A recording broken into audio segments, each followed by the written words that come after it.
రాష్ట్ర వ్యాప్తంగా స్కూల్లో కాలేజీలు ప్రారంభమైన సందర్భంగా ఆర్టీఓ అధికారులు స్కూల్లో కాలేజీల బస్సులను ముమ్మరంగా తనిఖీలు చేస్తున్నారు. ఈ సందర్భంగా సంగారెడ్డి జిల్లా పటాన్ చెరువు ఆర్టీఓ అధికారులు ఫిట్నెస్ లేని బస్సులను తనిఖీలు చేస్తున్నారు. ఫిట్నెస్ పర్మిట్ ట్యాక్స్ కండిషన్ లేని 13 బస్సులను అధికారులు సీజ్ చేశారు. ఫిట్నెస్ లేని బస్సులను నడిపితే ఉపేక్షించమని పటాన్ చెరువు ఆర్టీఓ విజయరావు హెచ్చరించారు.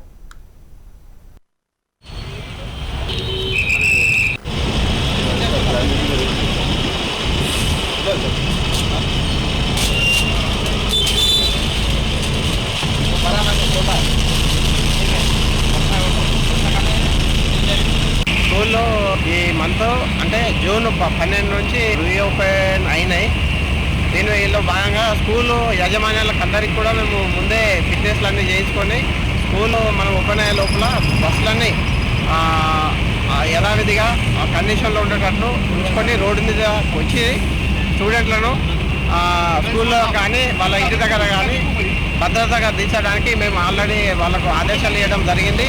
అయినా మా విధిగా మేము మరి ఇంకేమైనా ఫిట్నెస్ కాని బస్సులు ఉంటే మేము రోడ్డు మీద చెక్ చేయడం జరుగుతూ ఉన్నది. ఇది గత నిన్నటి నుండి కూడా చేస్తూ ఉన్నాము. నిన్న 4 బస్సులు సీజ్ చేసాము, ఈరోజు కూడా 5 బస్సులు సీజ్ చేసాము.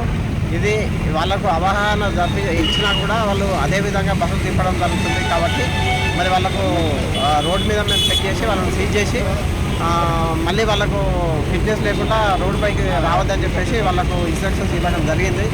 డ్రైవర్ లైసెన్స్లు కానీ ఫిట్నెస్లు కానీ పర్మిట్ కానీ ట్యాక్స్లు కానీ బస్సు యొక్క కండిషన్ కానీ అన్నీ కరెక్ట్గా ఉంటేనే రోడ్డు మీద రావాల్సిందిగా వాళ్ళకి స్కూల్ యాజమాన్యానికి విజ్ఞప్తి చేయడం జరిగింది. కాబట్టి స్కూల్ యాజమాన్యులు అందరూ కూడా ఫిట్నెస్ లేకుండా రోడ్డు మీదకి వెహికల్స్ తీసుకొచ్చి స్టూడెంట్లకు ఇబ్బంది పెట్టద్దు. అట్లాగే మీరు కూడా ఇబ్బంది పడద్దు. తనిఖీలో ఇంకా కంటెంట్ జరుగుతూనే ఉంటాయి. వీళ్ళందరూ కూడా ఫిట్నెస్లు చేసినంత వరకు మేము రోడ్డు మీదనే ఉంటాము. వాటి మీద కూడా ఫిట్నెస్ కాని